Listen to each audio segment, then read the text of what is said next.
السلام علیکم ورحمۃ اللہ وبرکاتہ۔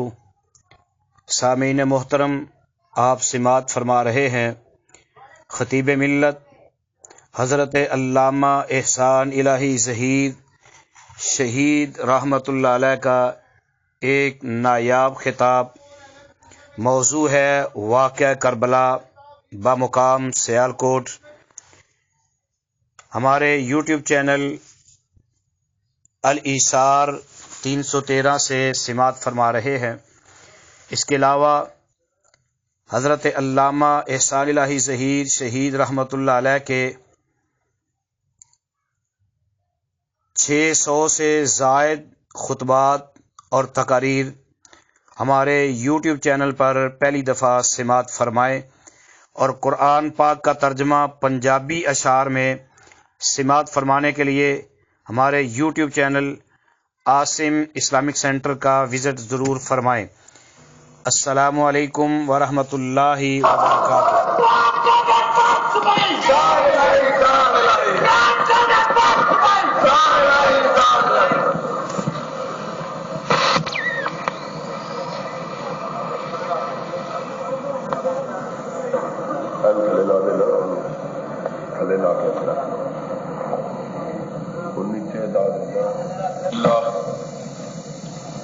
الحمد لله نحمده ونستعينه ونستغفره ونؤمن به ونتوكل عليه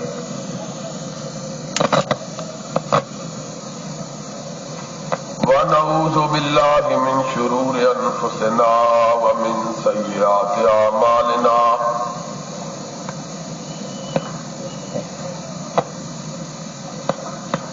من يهده الله فلا مضل له ومن يضلل فلا هادي له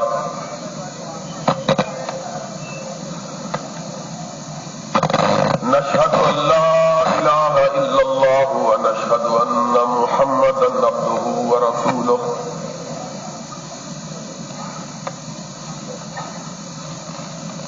أما بعد فإن خير الحديث كتاب الله وخير الهدي هدي محمد صلى الله عليه وسلم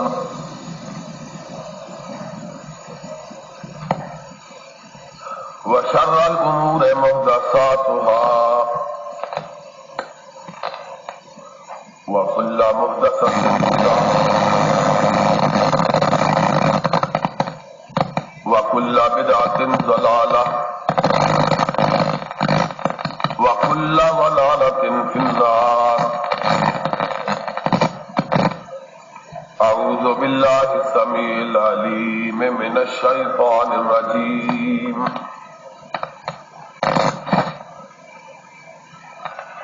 بسم الله الرحمن الرحيم۔ ولقد كتبنا في الزبور من بعد الذكر أن الأرض يرثها عبادي الصالحون۔ حضرات،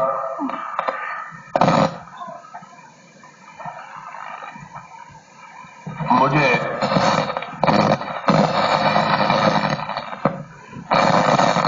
اس موسم میں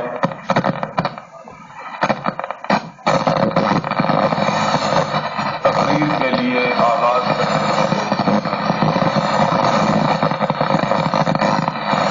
اسٹیج پر آنے سے پہلے ہمیشہ ہر جگہ پر یہ افسوسناک باتیں سننا پڑتی ہیں کہ گزشتہ دن جو گزرے ہیں وہ اس لحاظ سے بڑے ہی المناک، افسوسناک اور روح فرسا ہے کہ ان ایام میں ایک برگزیدہ شخصیت کی یاد کے نام پر بپا کی کئی مجلسوں کے اندر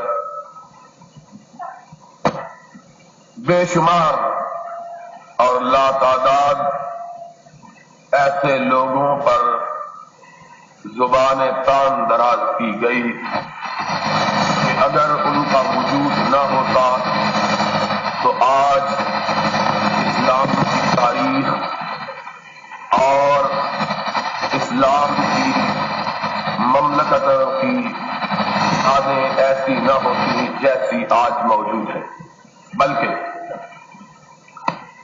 اگر ان ہستیوں کو تاریخ اسلام سے حذف کر دیا جائے تو اسلام کی تاریخ کا آغاز ہی نہیں ہو سکتا، اور پھر ہر شہر میں، ہر بستی میں، ہر قریہ میں، ہر دہر میں، ہر قصبہ میں جہاں جہاں جانے کا اتفاق ہوا، ایک ہی قسم کی باتیں سننے میں آئی کہ نام تو جناب حسین رضی اللہ تعالی عنہ کا لیا جاتا رہا، لیکن انہیں گالیاں دی جاتی رہیں اور ان پر الزام رکھے جاتے رہے جو حسین کے باپ کے بھی دوست تھے اور حسین کے نانا کے بھی یار تھے۔ اور پھر کسی نے کہا ہے کیوں گردش مدام سے گھبرا نہ جائے دل، انسان ہوں پیالہ و ساغر نہیں ہوں میں۔ آدمی جب یہ بات سنتا ہے اس کے اندر ان نفوس قدسیہ کی محبت موجود ہوتی ہے، ان کا احترام اس کی رگوں میں موجزن ہوتا ہے، تو وہ ایسی باتیں سن کر متاثر ہوئے بغیر نہیں رہ سکتا۔ میں پچھلے مسلسل کئی روز سے سفروں میں ہوں، ملتان میں، کبھی فیصلہ آباد میں، کبھی راولپنڈی میں، کبھی گجرانوالہ میں، کبھی کہیں کبھی کہیں، ہر جگہ سے ایک ہی قسم کی حکایات اور ایک ہی قسم کی روایات اور ایک ہی قسم کے افسانے اور ایک ہی قسم کے قصے اور ایک ہی قسم کی گالیاں اور ایک ہی قسم کے الزامات سننے میں آئے۔ نہ جانے دوستوں کو کیا ہو گیا ہے، کسی کی یاد کے منانے کا یہ طریقہ تو نہیں ہے کہ چند لوگوں کی یاد کے نام پر دوسرے لوگوں کو گالیاں دی جائیں اور بلا وجہ لوگوں کے جذبات کو مجروح کیا جائے، انہیں ٹھیس پہنچائی جائے اور اس سے کوئی نتیجہ بھی حاصل نہ ہو۔ میں جب بھی معاملے پر غور کرتا ہوں تو مجھے ان دونوں چیزوں کے اندر کوئی فطری اور غیر فطری مناسبت نظر نہیں آتی کہ حسین کی یاد میں ابو بکر کو گالی دینا کیوں کر جائز ہو سکتا ہے رضی اللہ تعالی۔ یہ بات میں نے اس لیے کہی ہے کہ فطری طور پر اور غیر فطری طور پر، اس لیے کہ دور و نزدیک اس واقعے کا اس شخصیت گرامی سے کوئی تعلق جڑتا ہوا نظر نہیں آتا، نہ ان کے ساتھ، نہ فاروق اعظم کے ساتھ، نہ عثمان ذی النورین کے ساتھ، نہ طلحہ کے ساتھ، نہ زبیر کے ساتھ، نہ سعد ابن ابی وقاص کے ساتھ، نہ ابی عبیدہ ابن جراح کے ساتھ، نہ خالد ابن ولید کے ساتھ، نہ اور صحابہ کے ساتھ، ماں سوائے اس بات کے کہ یہ سارے لوگ وہ تھے جنہوں نے اپنے جان اور اپنے مال قربان کر کے کائنات میں رحمت کائنات کے علم کو بلند کیا تھا، اور ان کا قصور کیا تھا؟ کوئی ہمیں یہ بات سمجھا دے تو ہم اس کی بات کو سمجھنے کے لیے، ماننے کے لیے تیار ہے۔ پروفیسر ساجد میر صاحب بھی بڑا زور لگا رہے تھے اپنی تقریر کے اندر کہ فلاں بات غلط ہے، فلاں بات صحیح ہے، اور میں سوچ رہا تھا اس بات کا اگر صحیح ہے یا غلط حسین کی شہادت سے کیا تعلق ہے؟ اور مجھے حقیقی بات یہ ہے کہ کبھی بھی یہ بات سمجھ میں نہیں آ سکی کہ ان ایام کے اندر جنہیں حسین کے ساتھ منسوب کیا جاتا ہے، ان ایام کے اندر ان لوگوں پر زبان تان دراز کرنے کی وجہ کیا ہے جو اس واقعے میں کسی طرح کے اندر، اس واقعے میں کسی طرح سے بھی ملوث نہیں تھے، بلکہ نہ صرف یہ کہ اس واقعے میں ان کا کسی قسم کا کوئی تعلق نہ تھا، بلکہ وہ اس واقعے کے رونما ہونے سے نصف صدی پہلے اپنے رب کے پاس جا چکے تھے۔ نہیں سمجھ آئی بات کی؟ اگر واقعہ کربلا کو بیان کرتے ہوئے، اس میں رنگ آمیزی کرتے ہوئے، میر انیس اور دبیر کے افسانوں کو بیان کرتے ہوئے ان لوگوں کا تذکرہ کیا جائے جن کا کسی نہ کسی طور سے اس واقعے سے تعلق تھا، تو بات سمجھ میں آ سکتی کہ بھائی ان کا اس واقعے سے تعلق تھا، اس لیے ان کا ذکر ہو رہا ہے۔ لیکن ان لوگوں کے تذکرے کا کیا معنی جو اس واقعے کے وقوع پذیر ہونے سے 50 سال پہلے اس دنیا سے رخصت ہو چکے تھے؟ کوئی پوچھے؟ صدیق اکبر رضی اللہ تعالی عنہ حسین کی شہادت سے 50 سال پہلے اپنے رب کے پاس جا چکے تھے۔ فاروق اعظم 40 برس پہلے اپنے رب کے پاس پہنچ چکے تھے۔ قریب ترین شخصیت مبارکہ جنہیں خصوصی طور پر طعن و تشنیع کا نشانہ بنایا جاتا ہے، وہ ذی النورین عثمان ابن عفان رضی اللہ تعالی عنہ کی ہے۔ ان کی شہادت کربلا کے واقعے سے 26 برس پہلے ہو چکی تھی۔ لیکن کیا کہوں، کسے پڑی ہے کہ جا سناوے، پیارے پی کو ہماری بتیاں، نہ انگ چینا نہ نیند نینا نہ آپ آویں نہ بھیجے پتیاں۔ کوئی ہمیں سمجھاؤ تو صحیح کہ آخر ماجرا کیا ہے، معاملہ کیا ہے؟ بات کرنی ہے تو یہ کرو، ان کے متعلق کرو جن کے متعلق تم یہ کہتے ہو کہ وہ حسین کے قاتل تھے۔ تم ثابت کرو کہ حسین کے قاتل شامی تھے، اور میں تمہاری کتابوں سے ثابت کروں کہ حسین کے قاتل خود کوفے کے شیعہ تھے، تب تو بات بنتی ہے۔ تم اپنی کہو، ہم اپنی کہیں، اور پھر یہ کہہ کے معاملہ ختم کرنے کے بندہ پرور منصفی کرنا خدا کو دیکھ کر۔ حقائق پر نظر ڈالو، فیصلہ کر لو کہ حسین کو کس نے بلایا، کس نے مروایا، کس نے ساتھ دینے کا وعدہ کیا، کس نے ساتھ چھوڑا، کس نے دعوت دی، کس نے بے وفائی کی۔ اور ہم اپنی طرف سے بات کہیں تو مجرم، مزہ تو یہ ہے کہ خود تم بولو اور اپنے خلاف گواہی دو۔ تمہارا یعقوبی شیعہ مورخ اپنی کتاب تاریخ یعقوبی میں یہ لکھے کہ جب حسین کے سر کو کاٹ دیا گیا اور حسین کا بیمار بیٹا، جسے تم بیمار کربلا کا لقب دیتے ہو، زین العابدین اپنے خانوادے کے ساتھ، اپنے بابا کے سر کے ساتھ کوفہ کے بازاروں سے گزرا تو کوفہ کے در و دیوار سے رونے اور پیٹنے کی آوازیں آئیں۔ بیمار کربلا نے اپنی بہن زینب سے پوچھا، آپا زینب کون رو رہا ہے؟ کہا، میرے بھیا یہ تمہارے باپ کے شیعہ نے کوفہ رو رہے ہیں۔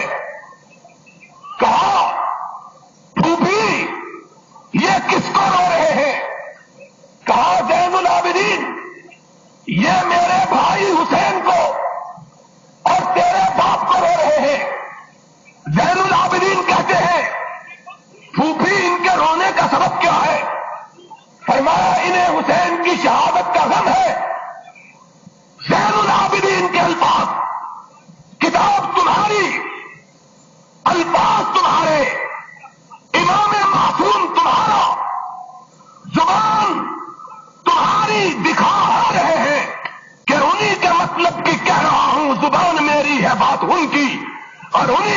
پل سوارتا ہوں، چراغ میرا ہے رات ان کی.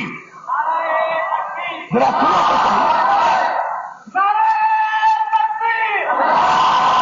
زین العابدین نے سر اٹھایا، کہا پھوپھی ان ہؤلاء یبکون فمن قتل ابی اذن ان لم یقتلوا.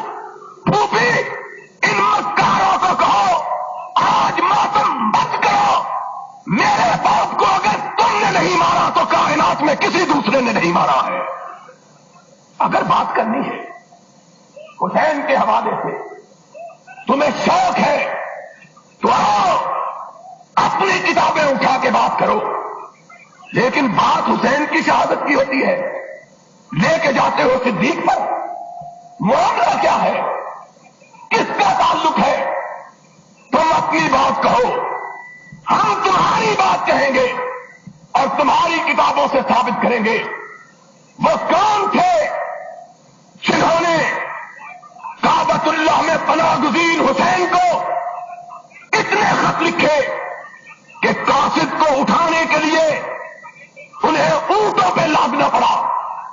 اور جب حسین کے سامنے خطوط کا انبار لگایا گیا تو حسین نے پوچھا یہ کن کے خطوط ہیں؟ تو قاصد نے کہا حسین یہ تیرے شیعہ کے، تیرے بھائی کے شیعہ کے، تیرے باپ کے شیعہ کے خطوط ہیں. کہا انہوں نے کیا لکھا؟ کہا انہوں نے یزید کی بیعت سے انکار کر کے تجھ کو اپنا امام بنایا ہے اور تجھے بلایا ہے، آؤ فصل پک چکی، پھل تیار ہو چکے، اب کسی ہاتھ بڑھانے والے کی دیر ہے کہ آئے اور پکے ہوئے پھلوں کو اپنے ہاتھ سے اتار لے.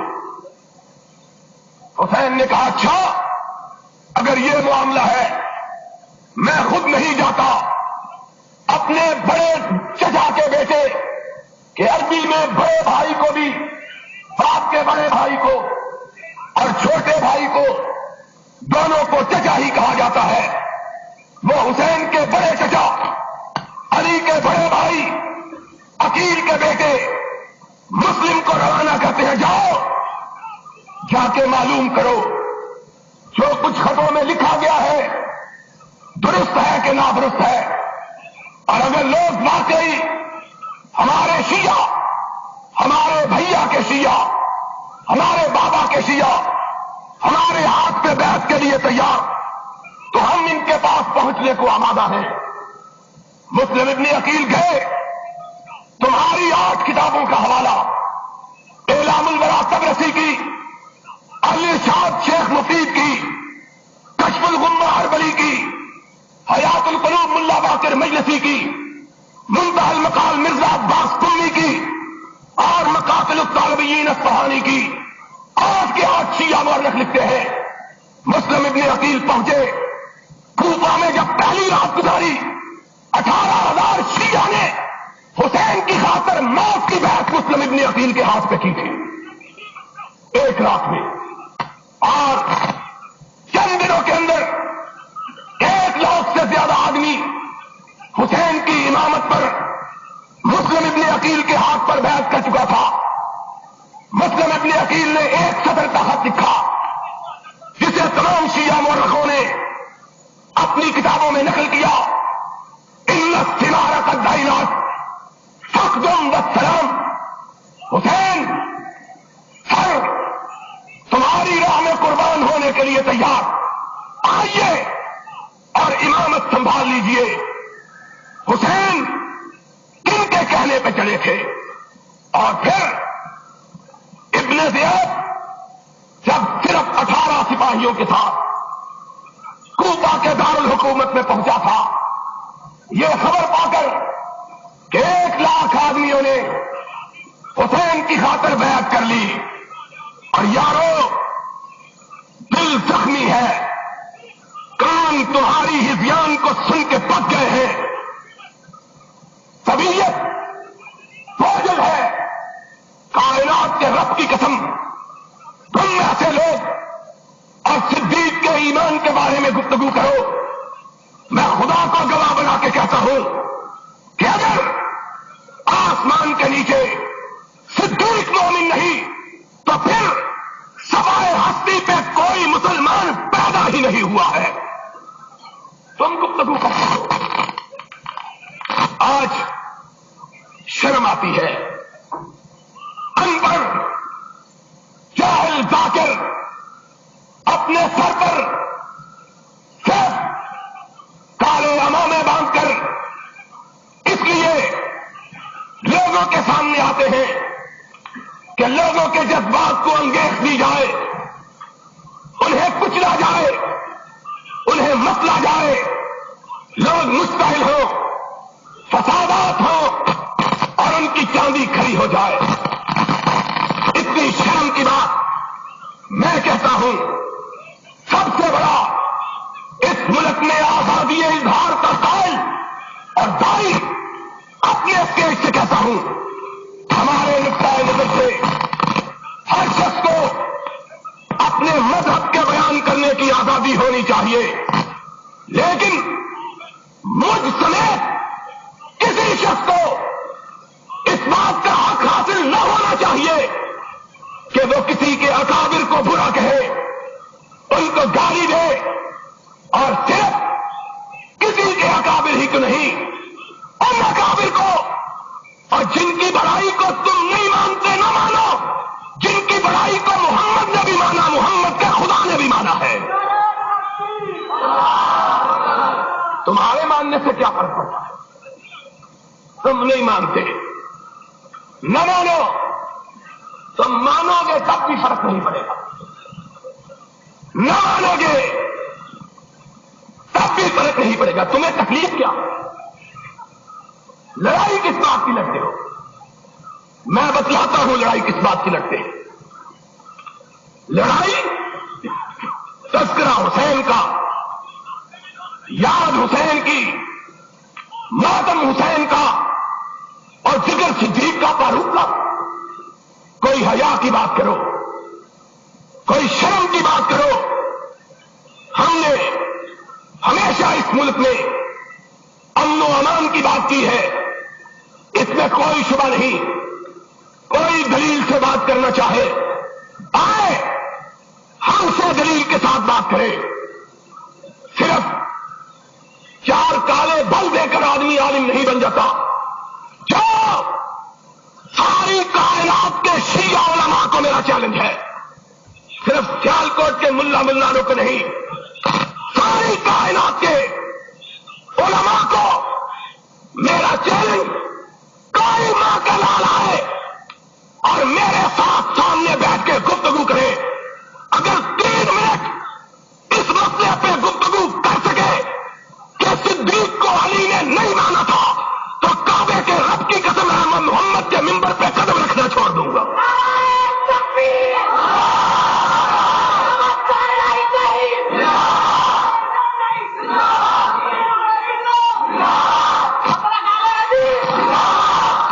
اگر کوئی چوڑا چنار نہیں مانتا نہ مانے, اس کے ماننے سے کیا فرق پڑتا ہے؟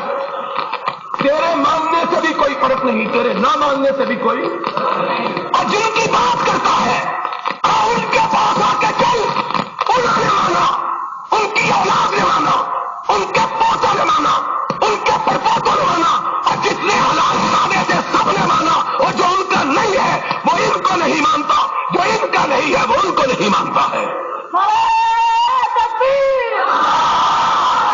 تیرے ماننے نہ ماننے سے کیا فرق پڑتا ہے؟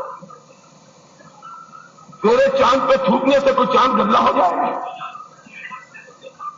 اگر کوئی نکلے ہوئے سورج کو اندھا اپنی آنکھیں بند کر کے کہتا ہے نہیں نکلا ہوا, ساری کائنات کہتی ہے نکلا, کہتا ہے مجھے تو نظر نہیں آتا. اس کو کہا جائے گا جا ڈس کے اسپتال جا کے اپنی آنکھوں کا آپریشن کروا. تجھ کو نظر نہیں آتا تو سورج کا قصور نہیں ہے, تیرے نظر نہ آنے سے سورج تو نہیں چھپ جائے. عجیب بات کرتے ہیں. کاش یہ ساجد میر بھی بڑا سازشی آدمی ہے. اس موضوع پہ جلسہ رکھنا تھا تو کسی آرام کے دن رکھتا. ہر روز ہم تھکے ہوئے لوگ, تم دعا کرو اللہ بولنے کی توفیق عطا فرما. پھر آج یہ مسئلہ سمجھا کے جاؤں گا, اور اس طرح سمجھا کے جاؤں گا کہ کبھی بھولنے نہ پائے گا. اور جس کو ہم نے سمجھایا ہے نا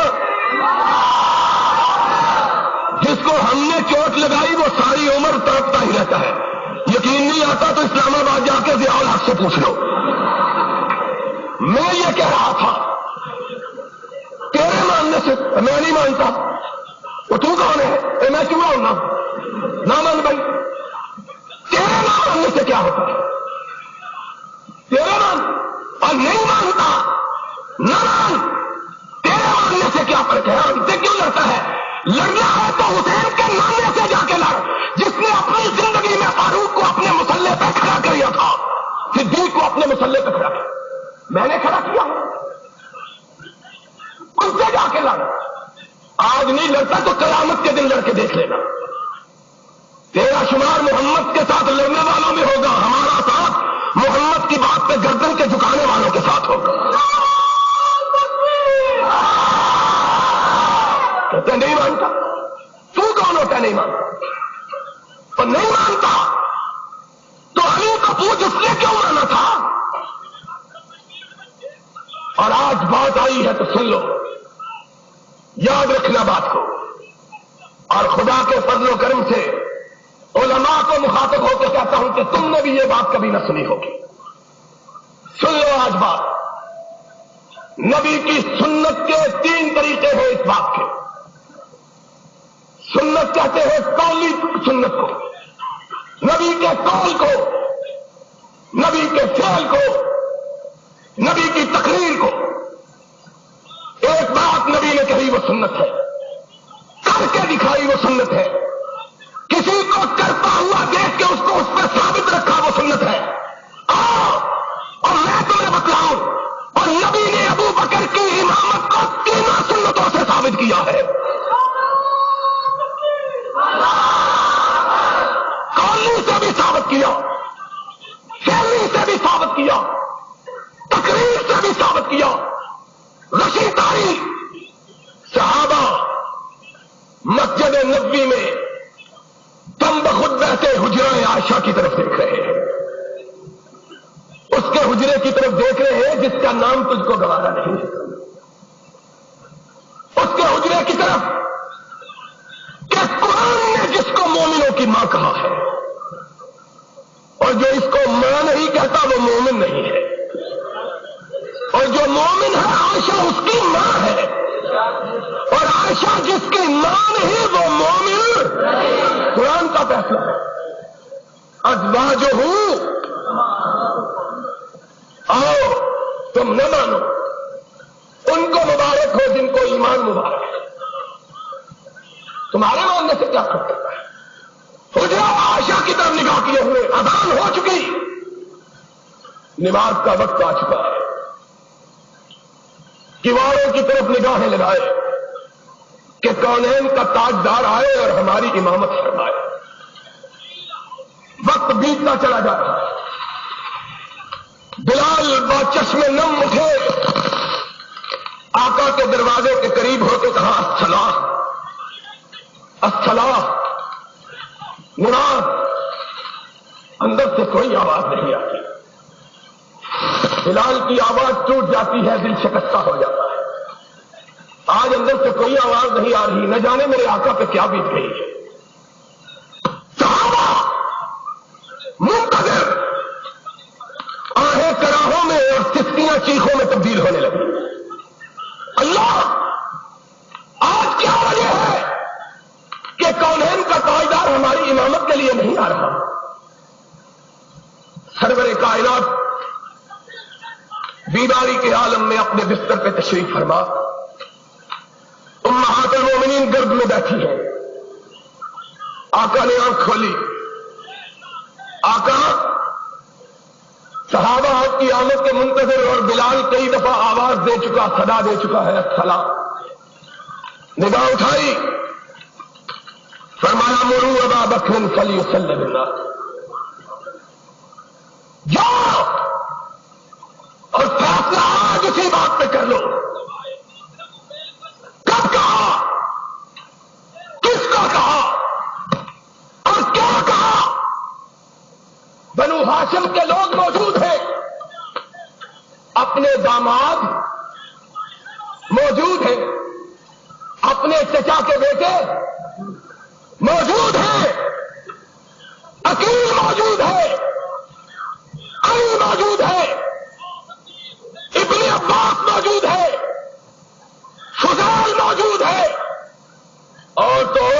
رسول کا باپ موجود ہے، وہ باپ جس کے متعلق آقا کائنات نے کہا تھا ان عباس امی سن وہ ابھی، عباس میرا چچا ہی نہیں محمد کا باپ بھی ہے۔ اور وہ عباس جب جنگ بدر میں قیدی تھا اور قیدیوں کے ساتھ بنا ہوا تھا تو صحابہ کہتے ہیں ہم نے آقا کے خیمے کو نگاہ ڈالی، دیکھا کہ آقا کے خیمے سے چسکیوں کی آواز آ رہی ہے۔ لوگ اجازت پا کے حضور میں حاضر ہوئے، یا رسول اللہ آپ اور آپ کی آنکھوں میں آنسو؟ فرمایا میرا چچا عباس قیدیوں میں بندھا ہوا ہے، محمد کو چین کیسے آ سکتا ہے؟ وہ چچا عباس ایمان لا چکا، اسلام قبول کر چکا اور سرور کائنات کے دست مبارک سے خلعت فاخرہ حاصل کر چکا۔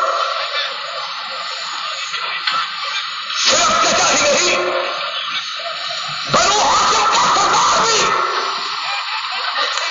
اور کیا کہوں، تمہاری روایات کے مطابق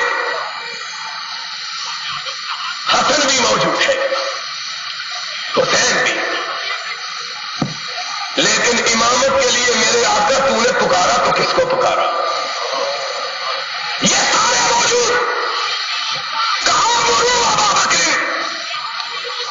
فلیسلم الناس، جاؤ میرے چچا عباس کو کہو، میرے داماد علی کو کہو، میری دو بیٹیوں کے شوہر عثمان کو کہو، میرے لخت جگر حسن کو کہو، فاطمہ کے جگر گوشہ حسین کو کہو، تم پیچھے کھڑے ہو جاؤ، عائشہ کا باپ آگے کھڑا ہو جائے۔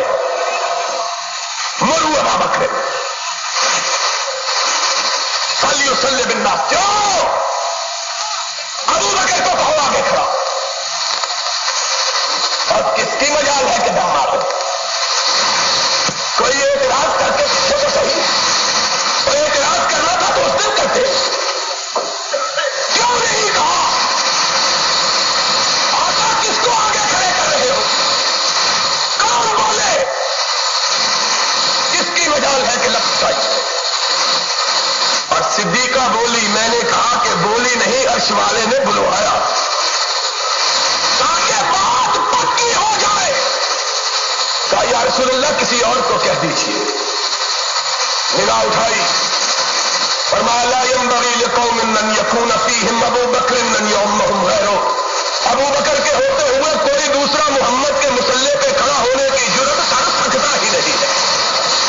مرو ابا بکر فلیسلم الناس، جاؤ میرے صدیق کو کھڑا کرو۔ اور تیسری مرتبہ پھر خدا نے کہلوایا، آقا کسی اور کا مسئلہ کس طرح پکا کر رہا ہے؟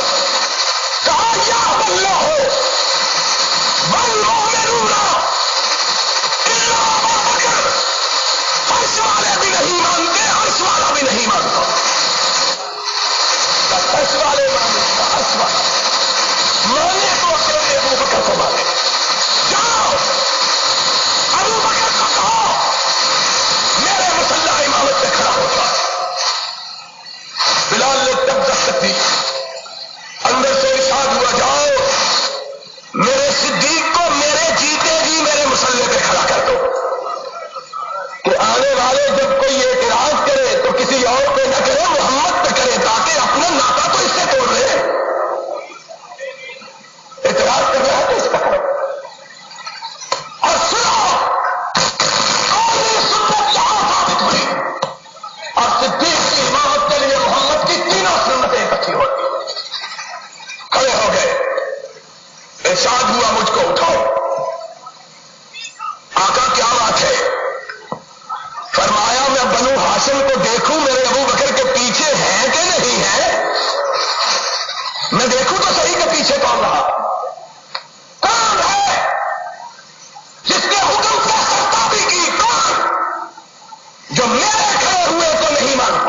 بادشاہ سے قدم باہر رکھا،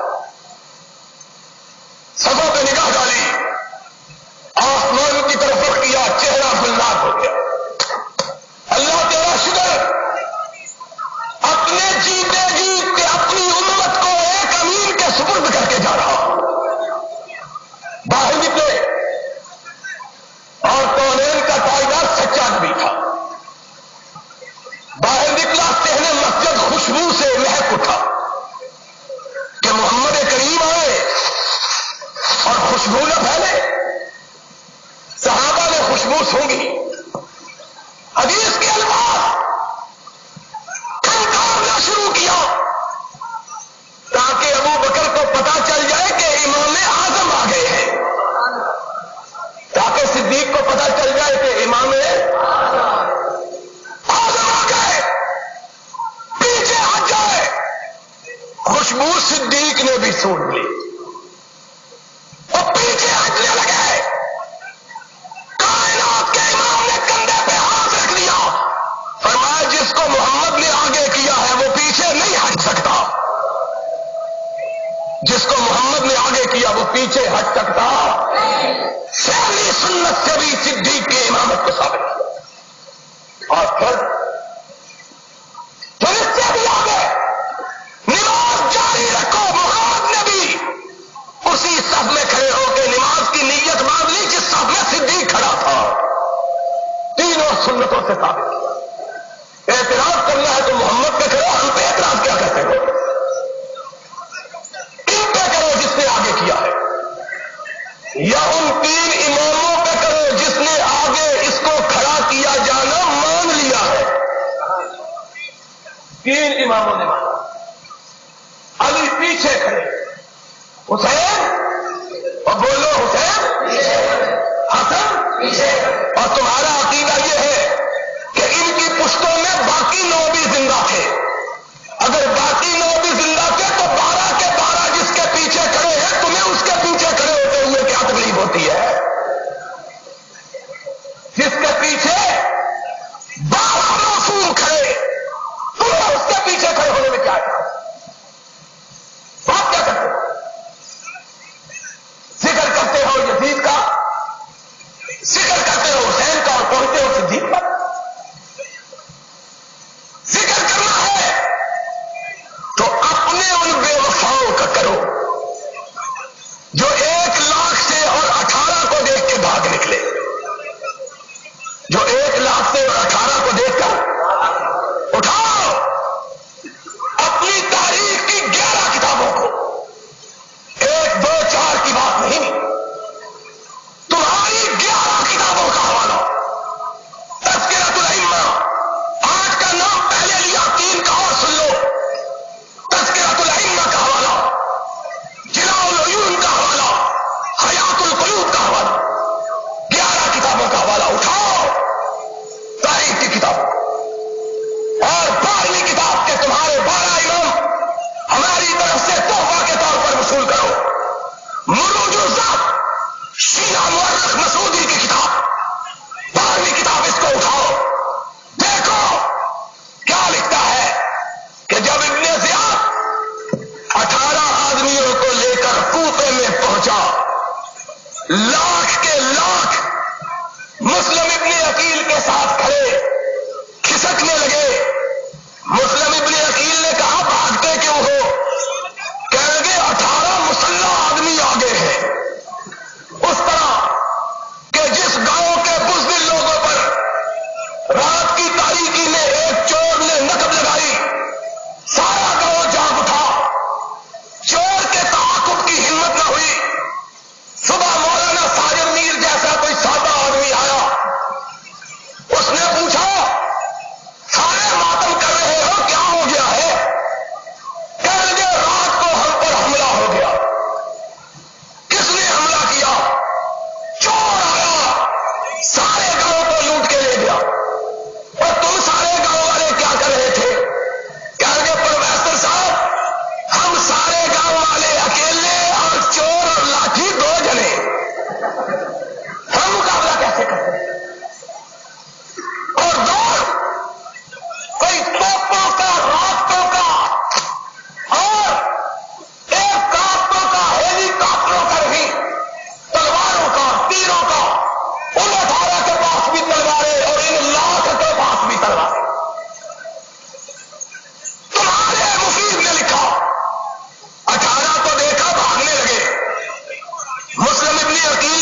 آ گئے اور ایک گلی میں ٹھوکر لگی، سامنے کے چاروں دور ٹوٹ کے گر پڑے، منہ سے خون کا فوارہ چھوٹا، ایک دروازے پہ دستک دی، رات کا پچھلا پہر، گھر والوں نے دروازہ کھولا، کہا ایک زخمی اجنبی مسافر کو پانی پلا دو۔ شیعہ علی پوچھتا ہے تو کون ہے؟ کہا میں حسین کا چچے کا بیٹا، حسین کا صغیر۔ پانی کی بجائے وہ اپنے گھر کے کیوار بند کر لیتا ہے، کہتا ہے جلدی سے بھاگ جاؤ، ابن زیاد کو پتہ نہ چلے کہ تم ہمارے گھر پہ آئے تھے۔ وہ تذکرہ کرنا ہے تو ان کا کرو یا اس بوڑھیا کا کرو کہ مسلم ابن عقیل جب ٹھوکریں کھاتا اس کے گھر پہنچا، حسین کا نام سن کر اس کی آنکھوں میں آنسو آ گئے، اس نے دروازہ کھولا، مسلم ابن عقیل کو اندر بلایا، پانی پلایا، خون سے پیالہ بھر گیا، مرہم پٹی کی، اس کی کھٹک سے اس بڑھیا کا بیٹا جاگ پڑا۔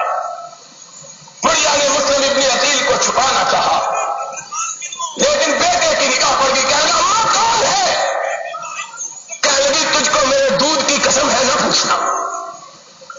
کہنے لگا اماں بتلا دو، مجھے تیرے دودھ کی قسم ہے میں تجھ سے وفا کروں گا۔ کہنے لگی یہ حسین کا قاصد اور اس کا بھائی مسلم ابن عقیل، کہنے لگا میں قربان جاؤں، میں صدقے جاؤں، اتنا بڑا صحابت، اتنا بڑا شخص، اللہ ہمارے گھر میں آج چاند اتر آیا۔ جلدی سے وضو کیا، ماں نے کہا کیا کرنے لگے؟ کہنے لگا شکرانے کے طور پر نفل پڑھنے لگا۔ وضو کر کے باہر نکلنے لگا، ماں نے کہا کہاں جاتے ہو؟ کہنے لگا اماں نفل مسجد میں پڑھنے جاتا ہوں۔ ماں بڑی خوش ہوئی، گھر سے نکلا اور سیدھا ابن زیاد کے گھر پہ پہنچا۔ کہنے لگا ابن زیاد اگر حسین کے قاصد کی تمہیں خبر دوں تو انعام کیا دو گے؟ اس نے کہا جو مانگو گے دوں گا۔ اس نے کہا آ جاؤ، پر حسین کا قاصد ایک بے بس شکار کی طرح میرے ماں کے پنجے میں دبا ہوا ہے۔ تذکرہ کرنا ہے تو ان بے وفاؤں کا کرو جنہوں نے حسین کو بلا کر حسین سے دغا کی تھی۔ تم کن کا؟ کیا لگے ہم اس کا تذکرہ اس لیے کرتے ہیں ابو بکر کا، عمر کا، عثمان کا، رضوان اللہ علیہم اجمعین، کہ انہوں نے اگر اس کے باپ کی خلافت نہ چھینی ہوتی تو یزید کو بھی چھیننے کی ضرورت نہ ہوتی۔ چونکہ غصب کا آغاز ابو بکر سے ہوا تھا، نہب کا آغاز عمر سے ہوا تھا، سلب کا آغاز عثمان سے ہوا تھا، اس لیے حسین کا ذکر کرتے ہوئے ہم ان کا تذکرہ کرتے ہیں۔ مگس کو باغ میں جانے نہ دیجو کہ نہ حق خون قربانے کا ہوگا۔ قربانے کے خون میں شمع کا قصور نہیں، قصور اس مکھی کا ہے، شہد کی جو پھول پہ آ کے بیٹھی، اس کا رس چوسا، شہد پیدا کیا، اس سے موم نکلا، پھر بتی جلی، پروانہ آیا اور جل گیا۔ اس لیے قصور ابو بکر کا ہے کہ اگر اس کے باپ سے، علی سے صدیق و فاروق خلافت نہ چھینتے تو یزید کو بھی خلافت چھیننے کی ضرورت۔ ہم نے کہا تمہاری سمجھ کو سلام، اور اتنا ہی سوچو کہ اگر بیٹا اپنے حقوق چھنے جانے پر سر بکف ہو کے لڑنے کے لیے آ گیا تھا تو باپ کے حقوق چھینے گئے تھے وہ کیوں نہیں لڑا؟ اگر یہی بات ہے تو بیٹا باپ سے بہادر تو نہیں، باپ تو فاتح خیبر ہے، باپ تو سارے مرحب ہے، باپ تو لا فتح الا علی ہے، اور باپ تو تلوار ذوالفقار کا مالک ہے، اور باپ تو اتنا بہادر ہے۔ السلام علیکم ورحمۃ اللہ وبرکاتہ۔ سامعین محترم، آپ سماعت فرما رہے ہیں شہید عالم اسلام حضرت علامہ احسان الہی ظہیر شہید رحمہ اللہ تعالی علیہ کا نایاب ولولہ انگیز خطاب۔ موضوع ہے واقعہ کربلا کی حقیقت۔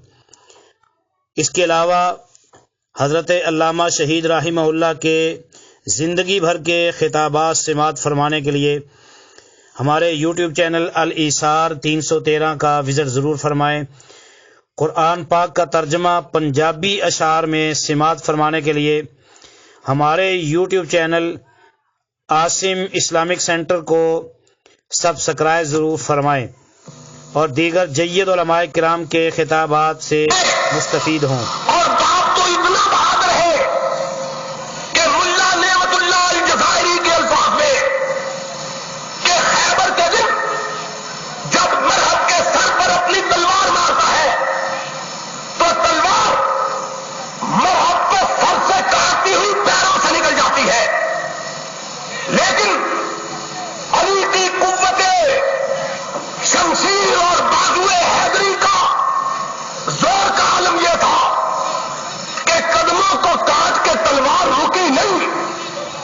ملا جی پھر کیا ہوا؟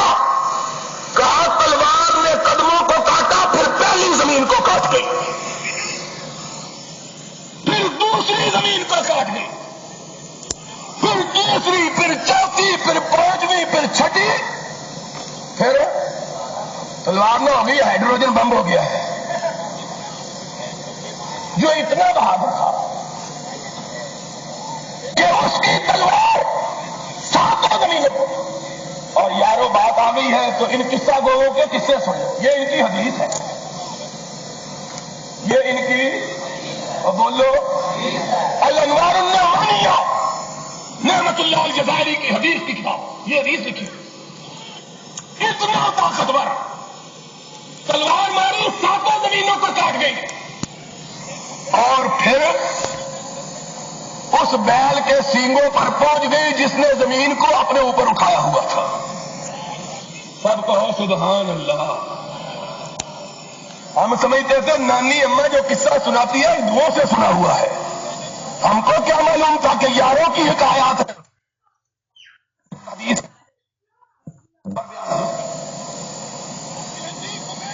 سنتے تھے نا چھوٹے ہوتے، جب نیند نہیں آتی تھی نا تو نانی اماں دادی اماں قصہ سناتی تھی، چپ کر جا نہیں تو بیل جو ہے زمین کو ایک سینگ سے دوسرے پہ رکھے گا، زمین کانپے گی، زلزلہ آ جائے گا، سو جا پترا سو جا۔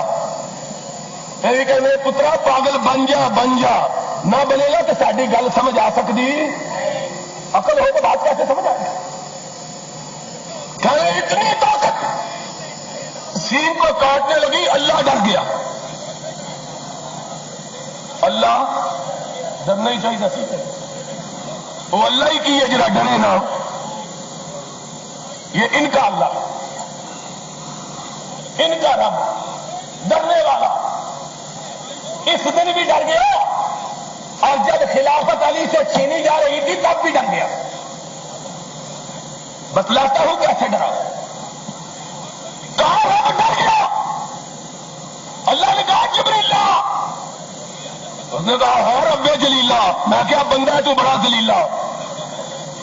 اس طرح مکالمے ہو رہے ہیں فلم کے ڈائلاگ، کہتا ہے جبریل، جبریل کہتا ہاں رب جلیلہ، کہتا جاؤ علی غصے میں آیا ہوا ہے، اس کی تلوار ساتوں زمینوں کو کاٹ چکی ہے، اب جس پر بیل نے اپنے سینگ پر زمین اٹھائی ہے اس کو بھی کاٹنے لگی ہے، کٹ گئی زمین پہ زلزلہ آ جائے گا، ساری کائنات تباہ ہو جائے گی۔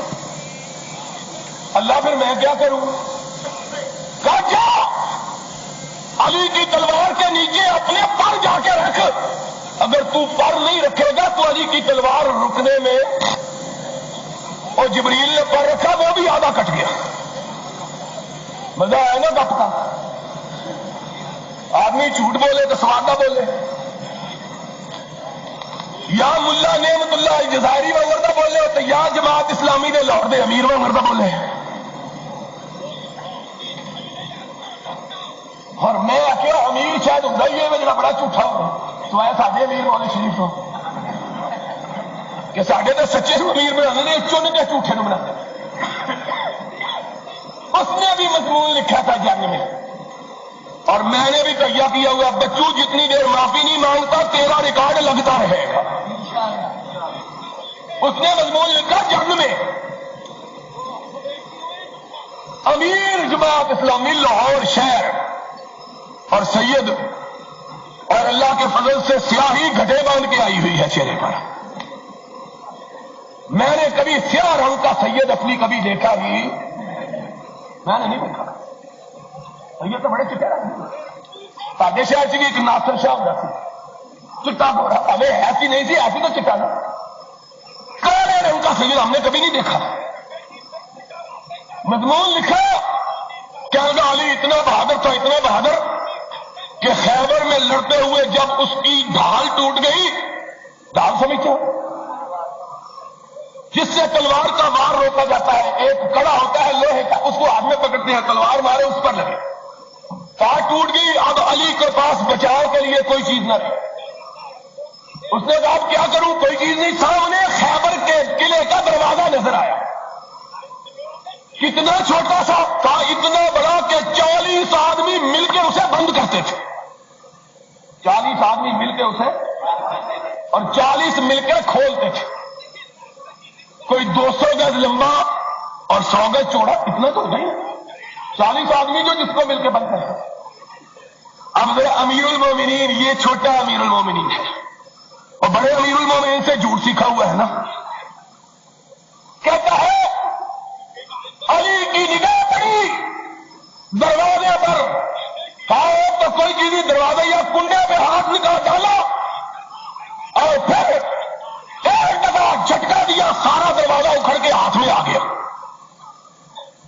اب علی نے ڈھال کی بجائے دروازے کو آگے کر کے لڑنا شروع کر دیا۔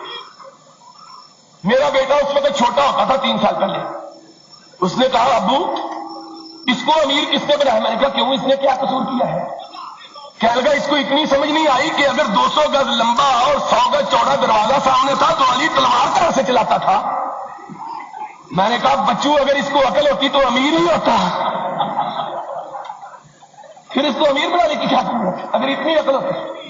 اور میرا چھوٹا بیٹا بولا نہیں نہیں ابو، حضرت علی نے دروازے کے اندر سے کھڑکی نکال لی ہوگی تلوار چلا کے، مت ماری گئی ہے۔ میں کہتا ہوں چلو ان کی تو ماری گئی ہے، تمہاری تو قائم ہے، بتلاؤ۔ اور جو اتنا بہادر تھا اس کا حق چھینا گیا تو کیوں نہیں لڑا؟ وہ تو اسد اللہ الغالب الذی لا غالب الا هو، یہی پڑھتے ہو نا عبارت، کوئی غالب اس کا مقابلہ نہیں کر سکتا۔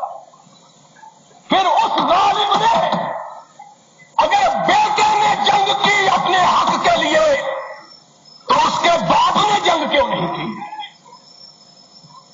اگر ان کا بھی حق چھینا گیا تھا تو لڑنا چاہیے، لڑے کیوں نہیں؟ اور طاقت کا عالم ملا نعمت اللہ الجزائری نے لکھا، حدیث سنی ہے، اب قرآن کی تفسیر بھی سنی۔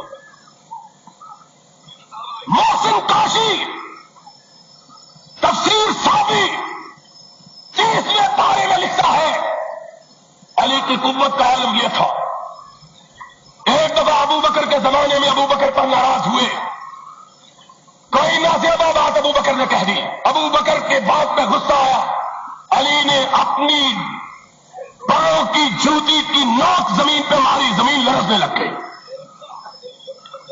ادھر کی زمین اس طرف ادھر کی اس طرف، ساری کائنات پہ زلزلہ آ گیا اور صدیق اکبر گھبرا گئے۔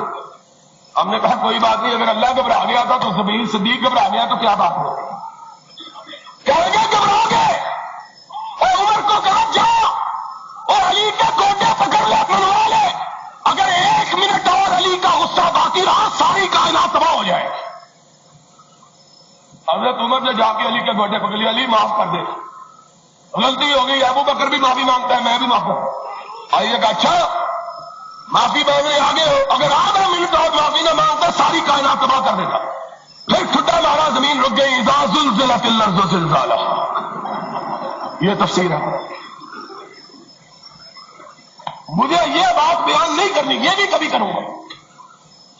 یہ بھی کبھی سنو گے؟ نہیں سنتے تو السلام علیکم. اور سنو گے؟ کوئی گل سمجھ آ رہی ہے کہ اگلی بھی جا رہی ہے؟ سارے بولو سارے. کوئی سمجھ آ رہی ہے؟ یہ باہر والوں کو بھی آ رہی ہے. یہ بیچارے پناہ جی کا بھی کوئی خیال کرو, باہر ہی کھلوتے تھے. سنو, کہتے ہیں باپ کے حقوق غصب ہوئے تھے. میں کہتا ہوں اگر بیٹے کا حق غصب ہوا تو بیٹا لڑنے کو تیار ہو گیا. اگر باپ کا حق غصب ہوا تھا تو باپ کیوں نہیں لڑا؟ باپ کیوں نہیں لڑا؟ باپ تو شیر خدا تھا, اسد اللہ الغالب تھا, صاحب ذوالفقار تھا, لاپتہ کا مالک تھا. اور تم نے یہی پہ بس نہیں کی. تم نے کہا لولا عود علی لما استقام للاسلام عمود. اگر علی نہ ہوتے تو محمد کی دعوت کامیابی نہیں ہو سکتی. میں کہتا ہوں اتنا طاقتور انسان وہ کیوں نہیں لڑا؟ اور صرف لڑا ہی نہیں, اس نے پھر اپنے غصب شدہ حقوق کی بازیابی کے لیے تحریک کیوں نہیں چلائی؟ ساری زندگی آواز کیوں نہیں بلند کی؟ احتجاج کیوں نہیں کیا؟ اور لوگوں, خدا کی قسم ہے اگر اپنی عقل کو استعمال کرو کسی حوالے کی ضرورت نہیں. عقل استعمال کرو, مسئلہ حل ہو جائے گا. تم کہتے ہو ہم ابو بکر کو اس لیے برا کہتے ہیں کہ سب سے پہلے اس نے حق چھینا, پھر عمر نے حق چھینا, پھر عثمان نے حق چھینا. میں کہتا ہوں اپنی ساری کتابوں کو اٹھاؤ, ایک کتاب کھول کر دکھلا دو کہ علی نے کبھی اپنے حق چھینے جانے پر احتجاج ہی کیا. لڑائی نہیں, صرف احتجاج.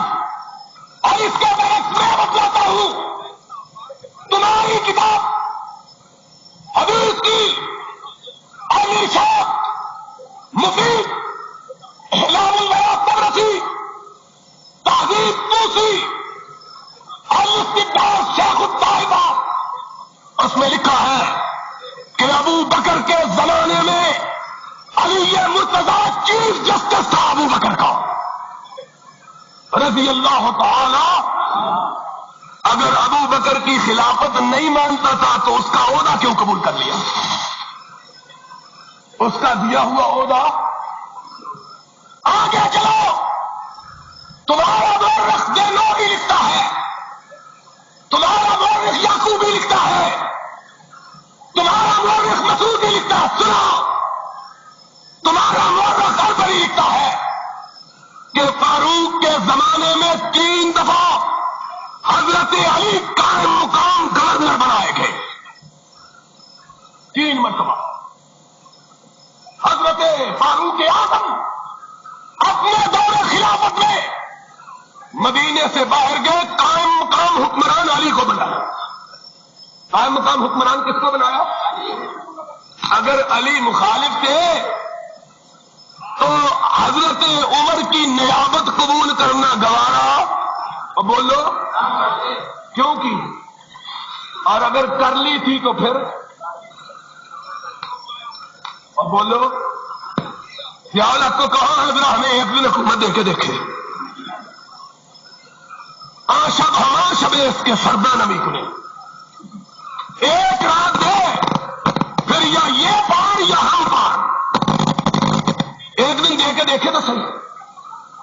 وہ حضرت علی کے پاس تو مہینوں کے حساب سے 3 مرتبہ حکومت رہی ہے, مہینوں کے حساب سے. اگر علی مرتضیٰ رضی اللہ تعالی عنہ فاروق کو غاصب سمجھتے یا حکومت قبول نہ کرتے, اور اگر حکومت قبول کر لی تھی تو پھر تختہ الٹ کے خود مالک, دونوں باتیں نہیں. تم سچے کہ تمہارا امام معصوم سچا سچا، علی سچا ہے، تم جھوٹ بولتے ہو. اور پھر اس کے بھی آگے چلو، اگر عثمان غوث الدین رضی اللہ تعالی عنہ تو علی ان کی خلافت کے 11 برس تک ان کے وزیر اعظم کی حیثیت سے کام کرتے رہے. اگر مخالف تھے تو ان کی وزارت قبول کرنا درست. اور تم نے کیا سمجھا؟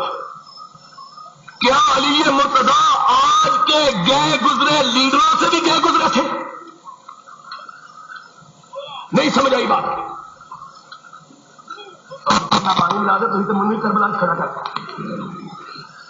اگر ایمان سے سوچو، آج کے وہ لیڈر جو علی کے جوتے کی خاک کا مقابلہ نہیں کر سکتے، وہ لیڈر انہوں نے جیلیں قبول کر لی، ضیاء الحق کی وزارت قبول. اور بولو ٹھیک ہے غلط ہے؟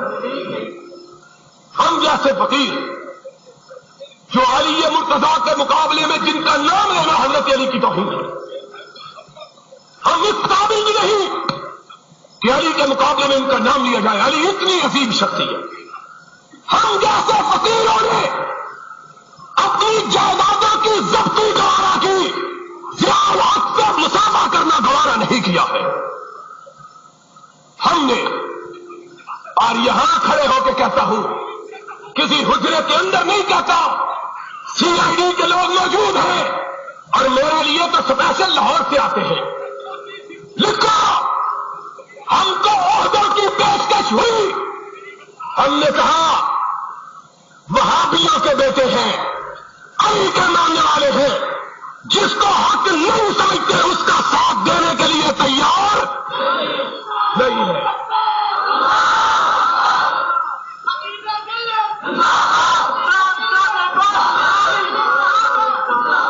ہم حقیر ترین انسان جن کی کوئی قدر و قیمت نہیں.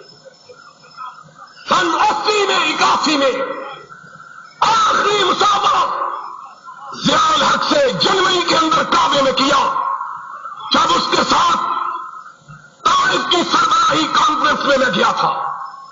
پھر میں نے دیکھا کہ یہ میرے محمد کے دین سے مخلص نہیں، میں اس کے ساتھ نہیں چل سکتا. اور ڈنکے کی چوٹ کہتا ہوں، تو محمد کا وفادار نہیں، ہم تجھ کو مانتے نہیں ہیں.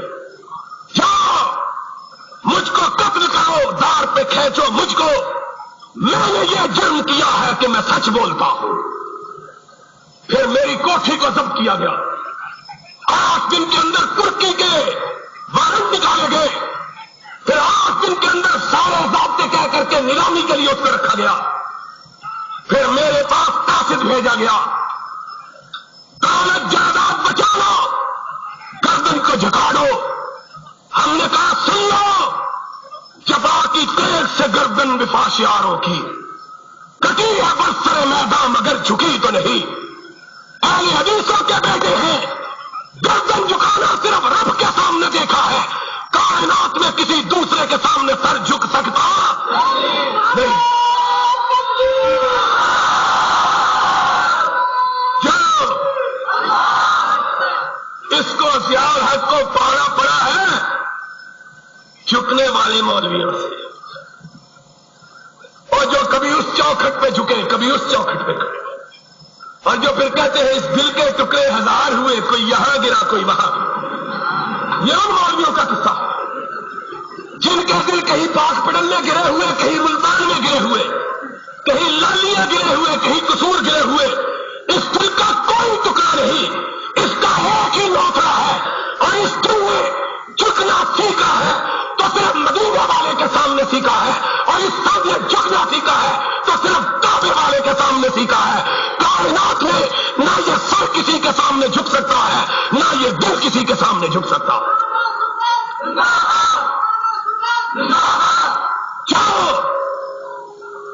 کیا عشق نے سمجھا ہے، کیا حسن نے جانا ہے. ہم خاک نشینوں کی ٹھوکر میں زمانہ ہے. تم نے ضمیر فروش ملاؤں کو دیکھا ہے. ہم نے جس بات کو حق جانا ہے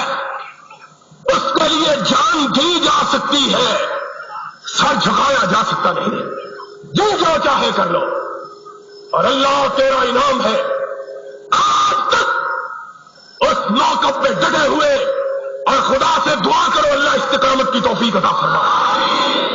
بات کرتے ہو کیا تم نے علی کو، شیر خدا کو، لاپتا کو، صاحب ذوالفقار کو، حسنین کے باپ کو، فاطمہ کے شوہر کو، محمد کے داماد کو ان لیڈروں سے بھی کمتر سمجھا؟ مانتا بھی نہیں اور لے بھی لیتا۔ میرا ایمان یہ ہے علی وہ شخصیت تھی کہ اگر ایک چیز اس کے خلاف ہوتی ساری کائنات اپنی جگہ سے ٹل سکتی تھی، ابھی علی اپنی جگہ سے نہیں ہل سکتا۔ تم علی کا نام لے کر علی کی توہین کرتے ہو،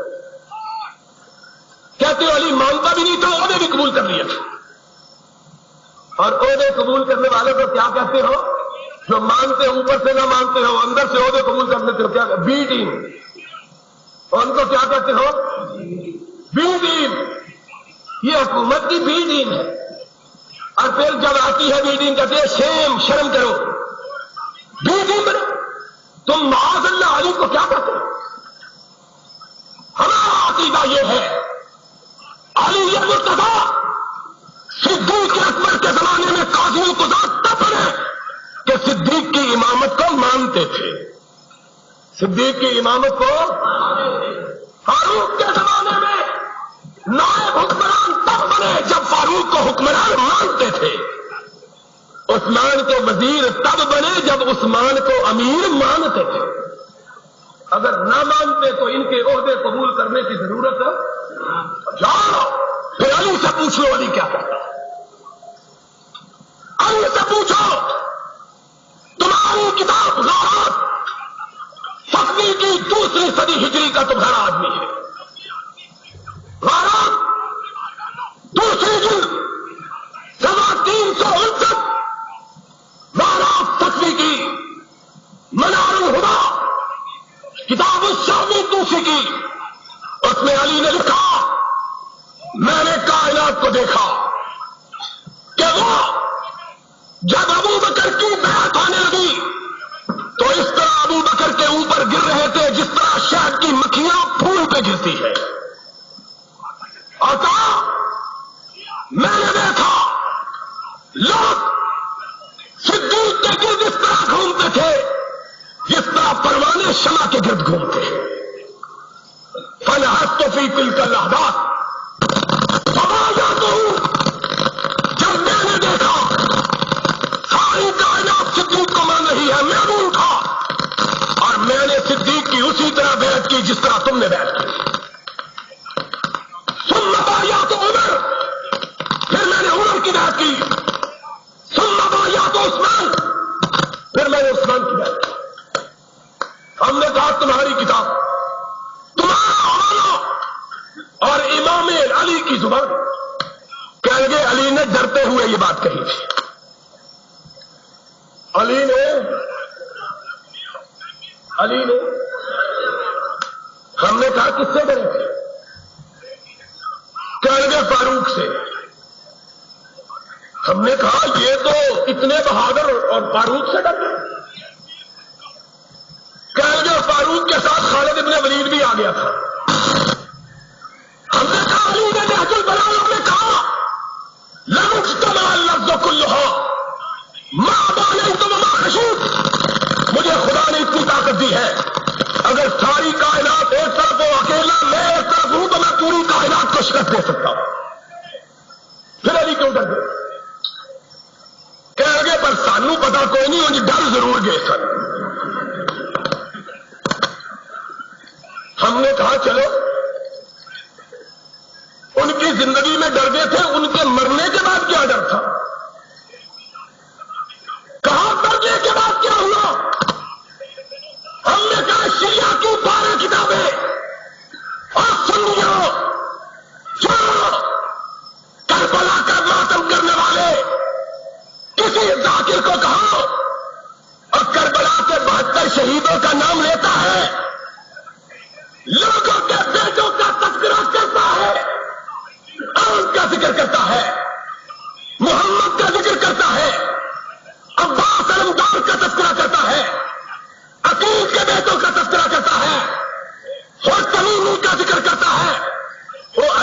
بیٹوں کا تذکرہ کیوں نہیں کرتا؟ اور کربلا کے 72 ناموں کو اٹھاؤ کہ اس میں کن کن کے نام ہیں. تمہاری 12 کتابوں کا حوالہ، نہ صدیق موجود نہ فاروق. مرنے کے بعد علی کے گھر بیٹا ہوا. جب تک حسنین کی والدہ فاطمہ زندہ رہی، علی نے دوسری شادی فاطمہ کی وفات کے بعد رضی اللہ تعالی عنہا، علی مرتضیٰ نے بہت شادیاں کی.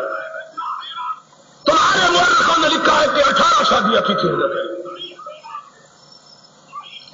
شادیاں کی، پہلا بیٹا پیدا ہوا. حسنین کے بعد لوگ مبارکباد دینے آئے. کہا علی مبارک ہو، خدا نے بیٹا عطا کیا. کہا خیر مبارک. کہا نام کیا رکھا ہے؟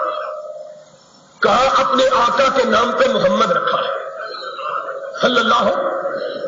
یہی وہ بیٹا ہے جو جنگوں میں علی کا علمدار تھا، صاحب علم محمد ابن حنفیہ. کہا اس کا نام محمد رکھا. پھر بیٹا ہوا، اور کہنے والا سنی نہیں، لکھنے والا سنی. اور ایک اور یاد کر جاؤ، 12 شیعہ مورخ، یعقوبی، ایک مسعودی، 2 اربلی، مفید اور تبرسی، 5 اصفہانی، ملا باقر مجلسی، مرزا عباس قمی، اور اس کے علاوہ دینوری، 10 سعدی، 11 اور مرزا تقی ناصر التواریخ کا 12. ان 12 کو اٹھاؤ، یا اپنے منہ پہ چمک مارو یا اپنا عقیدہ تبدیل کر لو، حوالہ غلط ثابت کر دو. کعبے کے رب کی قسم ہے، تاجد نور میرا نمائندہ یہاں موجود ہے. اگر کوئی ماں کا لال حوالہ غلط ثابت کرے، 1 لاکھ روپیہ اس کو نقد انعام دینے کے لیے تیار ہو.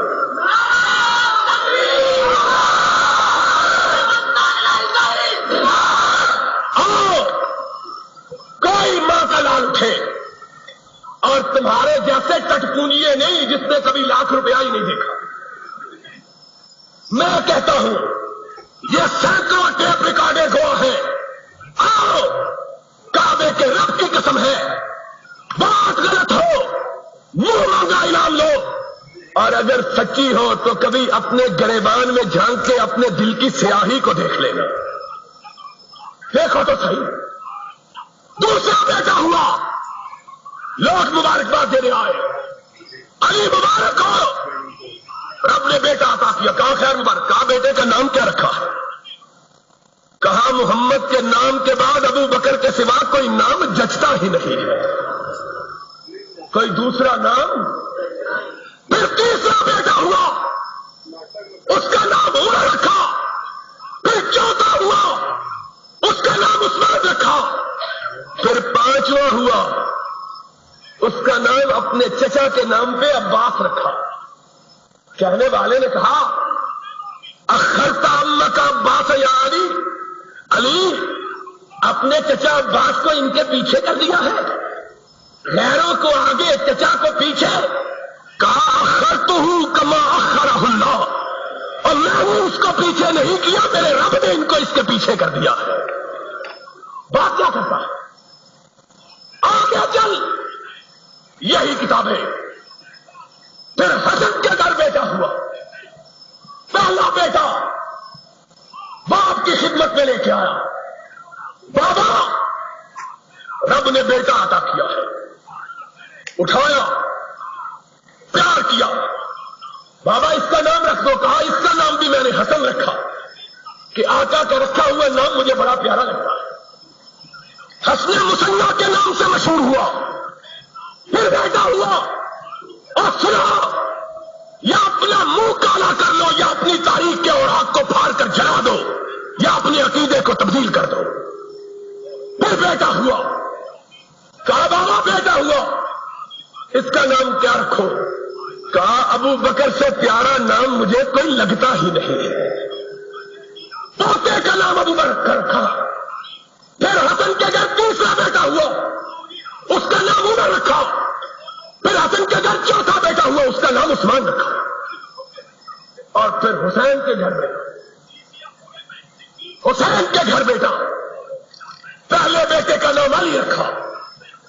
پھر دوسرا بیٹا ہوا، اس کا نام ابو بکر رکھا.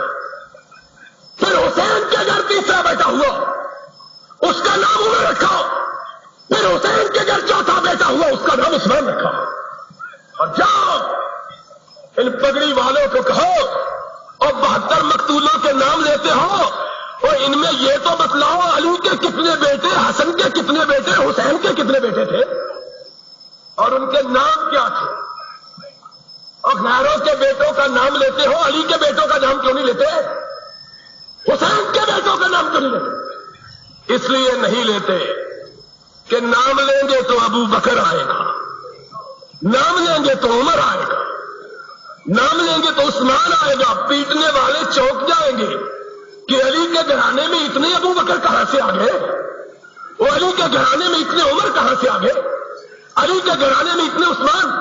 اور اگر ان سے محبت نہ تھی تو ان کے مرنے کے بعد اپنے بیٹوں کے نام ان کے نام پہ کیوں رکھے تھے؟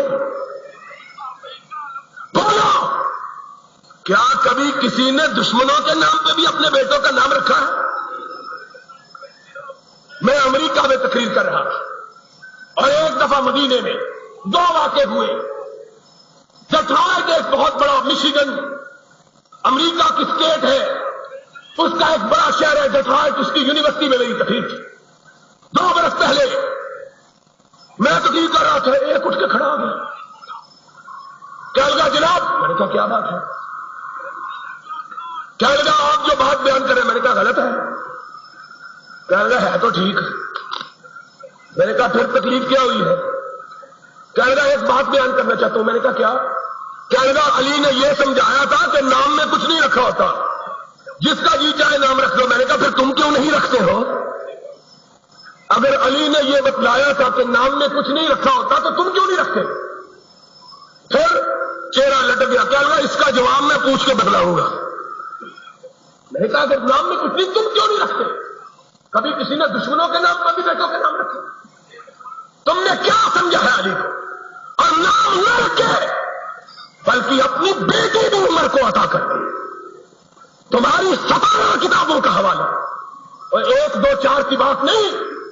فاطمہ الزہرا کی لخت جگر علی کی بیٹی کا رشتہ جب فاروق نے مانگا تو علی نے کہا جاؤ چچا عباس عمر کو کہہ دو کہ عمر نے میری بیٹی کا رشتہ مانگا، میں بغیر شرط کے اس رشتے کو قبول کرتا ہوں. کہتے ہیں یہ بھی ڈرتے ہوئے رشتہ دے دیا. شرم کرو، تم نے علی کو پنجاب کے دیہاتیوں سے بھی زیادہ معاذ اللہ بزدل سمجھا. مر جانا بندہ گوارا کر لے، دشمن کو بیٹی دینا گوارا کیا سمجھا؟ اصل میں یہ سازش صرف نبی کے صحابہ کے خلاف سازش نہیں بلکہ نبی کے گھرانے کے خلاف بھی سازش ہے. اہل بیت کا نام لے کر صرف محمد کے صحابہ پر تان نہیں توڑا جاتا بلکہ محمد کے صحابہ کا نام لیا جاتا ہے. حقیقت میں اسلام کی ساری برگزیدہ ہستیوں کو قابل تان گردانا جاتا ہے. اگر اس سے اور کیا مقصد ہے کہ معاذ اللہ علی کو اتنا بے ہمت ثابت کیا جائے کہ کوئی لڑکی لے لے تب بھی کوئی بات نہیں، خلافت لے لے تب بھی کوئی بات نہیں، اور ان کے مرنے کے بعد بھی ڈرتا ہے اپنے بیٹوں کے نام بھی ان کے نام پہ رکھتے. معلوم ہوتا ہے کہ تم جھوٹ بولتے ہو، علی سچا تھا. تم بزدل ہو، علی بہادر تھا. علی نے اس کی خلافت کو حق سمجھا جس کو محمد نے خلیفہ بنایا تھا صلی اللہ ہو. کرنا بات کیا تھی؟ اور لوگوں آج ایمان کی بات یہ ہے کہ دل زخموں سے چور ہے، لیکن ہم اتنے ارب لاکھ واقعات کو سننے کے باوجود بالکل یہ نہیں چاہتے کہ فتنے اور فساد کی آگ کو بھڑکایا جائے. لیکن اتنا ضرور کہتے ہیں خدا کا خوف کرو، تاریخ کو مسخ کرنے کی جسارت بند کرو، وگرنہ یاد رکھو جب تک کائنات میں ایک اہل حدیث کا فرزند زندہ ہے تمہارے جھوٹ کو اجاگر کرتا رہے گا اور محمد کے صحابہ کا دفاع کرتا رہے گا۔